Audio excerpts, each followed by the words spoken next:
अस्सलाम वालेकुम, मैं हूं मोहम्मद शहजाद और आप देख रहे हैं मेरा channel extreme knowledge. Mohammad Rizwan साहब ने एक बहुत ही अहम सवाल पूछा है।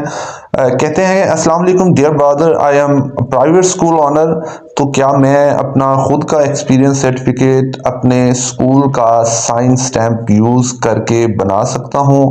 और हम 3 दोस्त यंग एंटरप्रेन्योर में अप्लाई कर रहे हैं, तो क्या हम तीनों एक ही स्कूल मतलब मेरे स्कूल का एक्सपीरियंस सर्टिफिकेट बना सकते हैं? कोई इश्यू तो नहीं है?